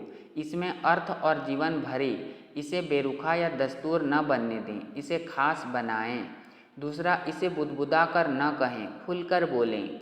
इस तरह काम न करें मानो किसी को धन्यवाद देने में आपको शर्म आ रही हो। तीसरा, नाम लेकर लोगों को धन्यवाद दें। लोगों का नाम लेकर अपने धन्यवाद को व्यक्तिगत बनाएं। यदि समूह में कई लोगों को धन्यवाद देना हो तो सिर्फ यह न कहें हर एक को धन्यवाद, बल्कि हर व्यक्ति का नाम लें। जब आप लोगों को धन्यवाद दें तो उनकी तरफ देखें। यदि वे धन्यवाद देने लायक हैं तो देखने लायक भी हैं। पांचवा, लोगों को धन्यवाद देने पर काम करें। उन चीज़ों की चेतन रूप से और जानबूझकर तलाश शुरू करें जिनके लिए आप दूसरों को धन्यवाद दे सकते हैं। छठवां, जब लोगों को सबसे कम उम्मीद हो तब धन्यवाद दें। आपको धन्यवाद और भी ज़्यादा शक्तिशाली होता है जब दूसरे उसकी अपेक्षा नहीं करते या यह महसूस नहीं करते कि वे इसके हकदार हैं। आप दूसरों में अच्छी चीज़ों की जानबूझकर तलाश करके अपनी खुद की खुशी बढ़ा सकते हैं। ऐसा करते समय हमारा ध्यान खुद पर से हट जाता है। इससे हम कम संकोची, कम आत्मसंतुष्ट और ज़्यादा सहिष्णु व समझ भरे हो जाते हैं। दुखी लोगों की एक अचूक निशानी यह है कि वे अति आलोचक होते हैं। वे जानबूझकर दोषी या खामियों की तलाश करते हैं। जब वे अपना नज़रिया बदलकर दूसरों में अच्छी चीज़ों की तलाश करने लगते हैं तो उनकी खुद की खुशी बढ़ जाती है। कोई भी आदर्श नहीं होता। यह कहा जाता है कि हर इंसान में अच्छाई होती है। यदि कोई ऐसा व्यक्ति है जिससे आपको चिढ़ होती है तो किसी ऐसी चीज़ की तलाश शुरू कर दें जिसके लिए आप उसकी प्रशंसा कर सकें।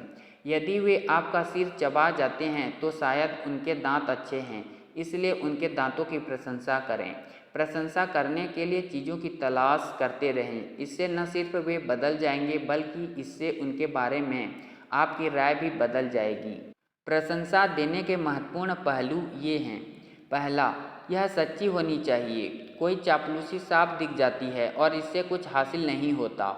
हमेशा कोई न कोई ऐसी चीज़ होती है जिसकी प्रशंसा की जा सके, बशर्ते आप इसकी तलाश करें। किसी छोटी चीज़ के लिए लोगों की सच्ची प्रशंसा करना किसी बड़ी चीज़ के लिए झूठी प्रशंसा करने से कहीं बेहतर होता है। दूसरा, व्यक्ति के बजाय काम या गुण की प्रशंसा करें। लोगों के बजाय उनके कामों की प्रशंसा करें। जब आप किसी काम या गुण की प्रशंसा करते हैं तो आपकी प्रशंसा विशिष्ट होती है और ज़्यादा सच्ची लगती है। लोगों को सटीकता से पता चल जाता है कि किस चीज़ के लिए उनकी प्रशंसा की जा रही है। हर दिन 5 सच्ची प्रशंसाएं करके अपनी खुद की खुशी और मानसिक शांति बनाएं, जैसी कि अध्याय 2 में सलाह दी गई है। अध्याय 11, लोगों को आहत किए बिना उनकी आलोचना करना। जब हम लोगों से कहते हैं मैं इसे आपकी खुद की भलाई के लिए बता रहा हूँ, तो ज़्यादातर समय हम ऐसा नहीं कह रहे होते हैं। हम अपने खुद के अहम को बढ़ाने के लिए उनमें किसी दोष की ओर संकेत करते हैं। मानव संबंधों की सबसे आम असफलताओं में से एक यह है कि हम दूसरों के आत्मगौरव को कम करके खुद के महत्व की भावनाओं को बढ़ाने की कोशिश करते हैं। बहरहाल ऐसे मौके होते हैं जब हमें अपने साथ या अपने अधीन काम करने वाले लोगों के दोष बताने और सुधारने की ज़रूरत होती है। इसे सही तरीके से करना सचमुच एक कला है और यह एक ऐसी कला है जिसमें बहुत कम लोग माहिर हैं। आलोचना को एक नई रोशनी में देखें। चूँकि प्रभावी आलोचना की कला के बारे में बहुत कम जाना जाता है और ज़्यादातर लोग इसमें बहुत अनाड़ी होते हैं, इसलिए आलोचना शब्द हमारे मुंह में एक कसैल स्वाद छोड़ जाता है। लेकिन आलोचना की सच्ची कला उन्हें मारकर नीचे गिराना नहीं है, बल्कि उन्हें ऊपर उठाना है। यह भावनाओं को आहत करना नहीं है, बल्कि बेहतर काम करने में उनकी मदद करना है। सफल आलोचना के अनिवार्य गुण। पहला, आलोचना बिल्कुल एकांत में करनी चाहिए। यदि आप चाहते हैं कि आपकी आलोचना का असर हो तो आपको अपने खिलाफ दूसरों के मुंह को उकसाना नहीं चाहिए। याद रखें, आपका लक्ष्य उसके मुंह अहंग का गुब्बारा चिपकाना नहीं है, बल्कि अच्छा अंतिम परिणाम हासिल करना है। भले ही आपका उद्देश्य पवित्र और भावना सही हो, लेकिन असल महत्व की बात यह है कि सामने वाला इसके बारे में कैसा महसूस करता है। दूसरों के सामने हल्की सी भी आलोचना करने से द्वेष उत्पन्न होता है। आलोचना चाहे जितनी न्यायपूर्ण हो, इससे सहयोगियों के सामने उस व्यक्ति को नीचा देखना पड़ता है। आप इस नियम का पालन करते हैं या नहीं, इससे आपके सच्चे उद्देश्यों का एक अच्छा संकेत मिल सकता है। क्या आप दूसरे श्रोताओं के आसपास रहने पर ही आलोचना करते हैं? अगर ऐसा है तो आपका असली उद्देश्य दूसरों की मदद करना नहीं है, बल्कि अहम की संतुष्टि हासिल करना है। तीसरा, आलोचना की शुरुआत में कोई अच्छी बात कहें या प्रशंसा करें। अच्छे शब्द प्रशंसा और तारीफ दोस्ताना माहौल बना देते हैं। ये दूसरों को आरामदेह बना देते हैं और उनके रक्षा कवच को नीचे कर देते हैं। प्रशंसा और बधाई दिमाग को उस आलोचना के लिए खोल देती है जिसे कहना आवश्यक है। तीसरा, आलोचना को अव्यक्तिगत बनाएं। व्यक्ति की नहीं, काम की आलोचना करें। एक बार फिर यहाँ आप व्यक्ति के बजाय कामों का व्यवहार की आलोचना करके अहम को बीच से हटा सकते हैं। अपनी आलोचना उनके कामों तक सीमित रखकर आप उनकी प्रशंसा भी कर सकते हैं और उनके अहम को भी बढ़ा सकते हैं। मैं पिछले अनुभव से जानता हूँ कि इस तरह की गलती आपकी आम प्रदर्शन का हिस्सा नहीं है। चौथा, जवाब बताएं। जब आप दूसरों को बताते हैं कि उन्होंने क्या गलत किया, तो उन्हें यह भी बताएं कि इसे सही कैसे करना है। जोर गलती पर नहीं, बल्कि इसे सुधारने और दोबारा होने से बचाने के तरीके पर दिया जाना चाहिए। सबसे बड़ी शिकायतों में से एक यह है, मैं नहीं जानता कि मुझसे क्या अपेक्षा की जाती है। यदि आप लोगों की बता देते हैं कि सही क्या है तो ज़्यादातर लोग सही काम करने के लिए तत्पर रहते हैं। पाँचवां, सहयोग का आग्रह करें, इसकी मांग न करें। मांग करने के बजाय आग्रह करने से हमेशा ज़्यादा सहयोग मिलता है। क्या आप ये सुधार कर लेंगे? ये कम द्वेष जागता है, जबकि इसे दोबारा करें और इस बार देखते हैं कि क्या आप इसे सही कर पाते हैं, से ज़्यादा द्वेष उत्पन्न होता है। अगर आप बदलने का आदेश जारी करने के बजाय बदलने की इच्छा जागने के लिए लोगों को प्रोत्साहित करेंगी तो आप काफ़ी आगे तक पहुंच जाएंगी। छठवां, एक अपराध के लिए एक आलोचना। एक गलती पर एक बार ध्यान दिलाना वाजिब है, दूसरी बार अनावश्यक है, तीसरी बार छिंद्रान्वेषण है। आलोचना के लक्ष्य की याद रखें, आपको काम कराना है, अहम का युद्ध नहीं जीतना है। मन में जब भी अतीत के गड़े मुर्दे उखाड़ने का या किसी बुरी बिसरी गलती को दोहराने का प्रलोभन जागे तो याद रखें कि इस पर लगातार केंद्रित रहना कारगर नहीं होता। सातवां, दोस्ताना अंदाज पर ख़त्म करें। जब तक कि कोई मुद्दा दोस्ताना अंदाज पर ख़त्म करके न सुलझाया जाए तब तक यह पूरी तरह नहीं होता। ऐसी तलवारें न लटकाएं रखें जिन पर बाद में विचार किया जाएगा। मुद्दे को सुलझा लें और उसे दफन कर दें। विश्वास जताते हुए अपनी बात पूरी करें। मैं जानता हूँ कि मैं आप पर भरोसा कर सकता हूँ।